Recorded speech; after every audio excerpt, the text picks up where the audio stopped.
Welcome to Cinepro,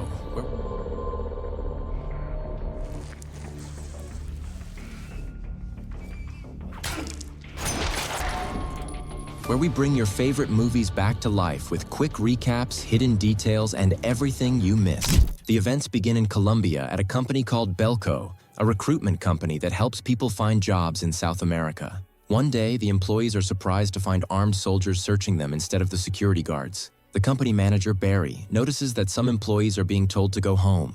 He asks the soldiers searching them why they're sending the employees away, suspiciously asking if something is happening today. However, the soldier remains silent and doesn't respond. The employees continue their work as usual, but notice that only foreigners are present in the company, while all the Colombians have been sent home. This was Danny's first day at work, and she was sitting with the executive manager, Vince, to understand the job basics. Vince ensures that Danny has a tracking device implanted in her head, and we learn that all the employees in this place have tracking devices implanted in their heads. He explains that this helps the company protect its employees. Later, we see an employee named Mike, who admires his colleague Linda, and they have agreed to get married by the end of the year. While sitting in his office, Mike notices one of the soldiers entering a warehouse next to the company. Curious, he calls the security guard, Evan, and asks him what's going on. Evan replies that he is as clueless as Mike. At that moment, an unknown person speaks through the company's intercom system, stating that there are 80 employees in the building. The person demands they follow his orders or they will be killed one by one. The first task is for 2 of them to be killed within the next half hour, or most of them will die before their eyes. The employees panic and fear, thinking this must be a joke and not real. They leave their desks to see what's happening. One of them grabs her bag and heads for the door to leave, but suddenly all the doors are sealed with metal plates, and the plates also close off all the windows in the building. This disrupts the phone network, making it impossible to contact anyone. They are now trapped in the building. At this point, Vince heads to the control room to figure out who this unknown speaker is, but he finds the room empty and realizes the person is speaking from outside. They talk to Evan to understand what's happening, but Evan tells them he is just as confused as they are. Their fear grows as they realize they are completely trapped. Barry tries to calm the situation, saying that the metal plates must have been installed by the company for their protection, and perhaps someone is making a prank to scare them. He suggests they wait and see what happens next. Some of them go to the roof to seek help, but they find no one, as the company building is isolated with no nearby residents. At the same time, Lonnie tries to melt the metal plates, but they are unaffected. His friend tells him the plates are made of a metal he has never seen before. Mike tells Barry that he feels this is real and they need to find a solution to escape. Barry tells him there is nothing they can do since the plates surround the entire place. All they can do is wait and see what happens. The group on the roof sees a soldier and tries to get his attention for help, but he looks at them and continues drinking his tea as if nothing is happening. Barry tells them this seems like a psychological test to observe the employees' reactions in stressful situations like this. He urges them to stay calm and not be afraid. Suddenly, the woman next to him takes a bullet to the head and dies in front of them. After that, several others die in the same way. Most of them hide, realizing there is a killer in the building.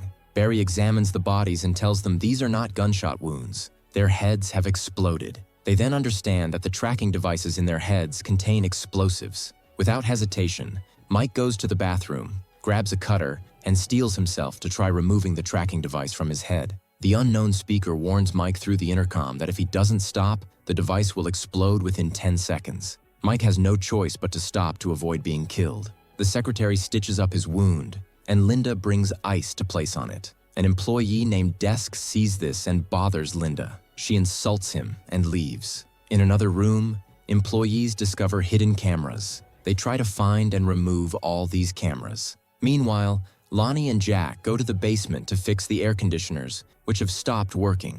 The unknown speaker speaks again, warning them that anyone who touches the hidden cameras or tries to remove the tracking device will be killed. He informs them that there are now 76 employees left. The next task is for 30 of them to be killed within 2 hours. If this doesn't happen, 60 of them will die. Fear escalates as they don't know what to do.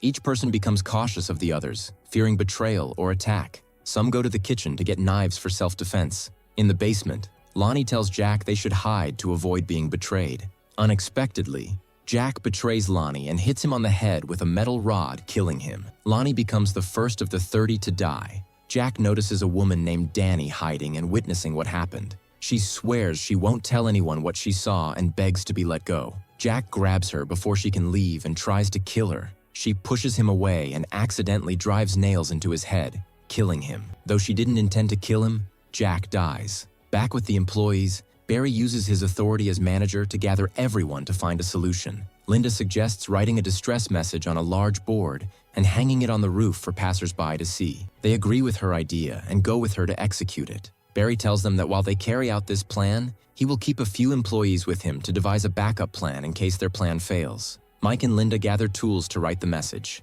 Suddenly, they hear a loud noise and head toward it, only to be shocked that Perry and those with him are using fire to reach the weapons store, which in itself a disaster, because if they get weapons, they'll easily kill each other. At that moment, Ivan pulls out his weapon, threatens them, and says, "You're helping people kill each other this way." Mike calms him down, saying, "We don't want violence." He takes the weapon from him and shoots at the gas cylinder to stop them from executing their plan. After that, they go up to write the distress message and begin hanging the cloth on the roof of the house. The problem is, the soldiers see them and don't cooperate with them. The person helping Mike gets injured in his hand. Mike tells him, "You stay and I'll hang it," risking his life. He tries to hang it, but Linda pulls him back before he gets hurt. At that moment, the unknown person speaks into the mic, saying, "Whoever tries to hang the banner, I'll blow their brains out." They come down, feeling hopeless and emotionally drained. Mike tells them, "I feel like the government is behind this, and this company's work was strange from the start, located in an isolated place.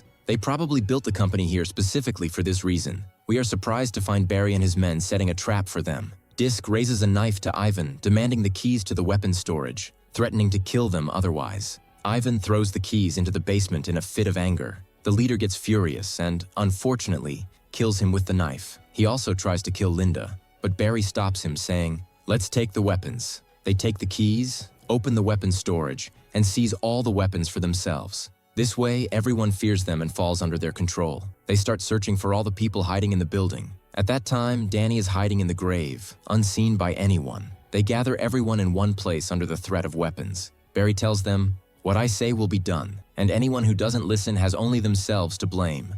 I'll kill them in front of everyone." He begins gathering employees aged 60 and above to get rid of them, but their number isn't enough. He needs to eliminate 30 people, so he starts randomly picking individuals, targeting those he has issues with or dislikes. He kills anyone who resists or objects to his orders. He asks his assistants to play loud music to drown out the screams of the victims. He targets someone he's been angry with since they shot at the gas cylinder. He begins killing the selected people one by one. Danny hears the screams and moves toward the sound to see what's happening. She witnesses the massacre with her own eyes and comes up with an idea. She heads to the basement to cut the electricity. Mike, who is next in line to be killed, has given up, feeling powerless. Suddenly, the electricity cuts out, causing chaos. Everyone escapes, hiding in the basement. Danny finds her friend Robert hiding in the elevator. He asks her to hide with him to stay safe, as it's the only place no one can reach. The unknown person speaks again, saying, 29 people have died, and if you don't kill someone within 2 minutes, 30 people will die as punishment. Barry and his men search every corner for someone to kill. One of them enters a room with a weapon, searching for anyone hiding inside. He sees a man behind a desk and approaches. We realize it's a trap Linda set to kill anyone entering the room. Suddenly, she attacks him with a metal rod, taking his weapon. He begs her not to kill him, and she spares his life out of pity. The unknown person speaks, saying, "Time's up. 29 are dead,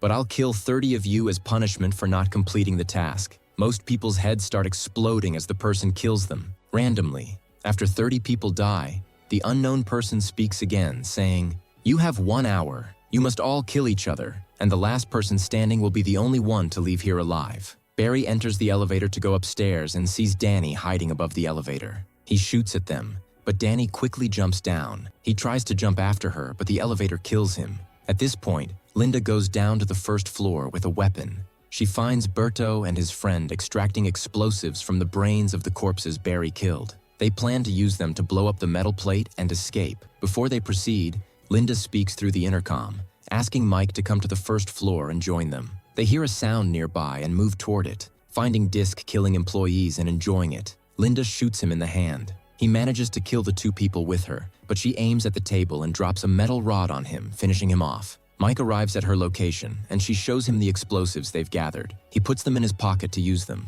We switch to Barry, who has exited the elevator but finds no one on the floor he reached. He goes back, only to find Danny in front of him. Unfortunately, he kills her without hesitation. Dennis, unarmed, makes a Molotov cocktail to kill people. He sees Mike and Linda throwing the Molotov at them. They escape to an upper floor, only to find Barry waiting for them with a weapon. He fires at them, forcing them to run through the fire and hide in a safe place. Barry goes down to see who threw the Molotov and finds his friend. But at this point, there are no friends. He kills him without hesitation. The problem is that Mike finds Linda hit by a bullet while escaping Barry. He tells her to hold on, promising they'll get out of there. Unfortunately, she confesses her love for him before dying in his arms. He cries, devastated, as Linda was the most important person in his life. After a while, Barry enters the room to search for them. Mike attacks him without hesitation. They are the only two survivors, and Mike beats him brutally after Barry killed his beloved Linda. Mike grabs a stapler and smashes Barry's head with it, killing him. He cries, broken, despite being the last man standing. The doors and windows open, and two soldiers enter, taking him away. He doesn't understand where they're taking him. They move him to the warehouse next to the company, where he meets the person responsible for everything that happened, the one who spoke to them through the mic. The person tells Mike they are part of an international organization owned by the world's greatest thinkers. Their goal is to conduct experiments on human behavior to see how people act when they feel threatened. Mike notices a board with the names of all the employees and a button next to each name. He detonates the tracking devices in their heads. At that moment, Mike gets a brilliant idea. He pushes the man and says to him, "Why did you do that?" The man responds, "I'm going to ask you a few questions and then you'll leave." He starts asking him how he feels after what happened. At that moment, Mike says, "I'm very happy, because I put explosives in your pocket and the pockets of your soldiers." He planted explosives in his pocket when he pushed him and in the pockets of the soldiers without them noticing. He quickly presses all the detonator buttons and blows up everyone present. But he doesn't activate his own button. Then he grabs his weapon and continues killing them to make sure they're dead. After that, he leaves the warehouse, unable to believe he's still alive. We're surprised to see screens showing dozens of winners in games similar to the one Mike was in. An unknown voice announces that the new stage is about to begin. The movie ends on this scene. If you liked the video, subscribe to the channel and activate the notification button so you never miss an updates. See you in the next movie.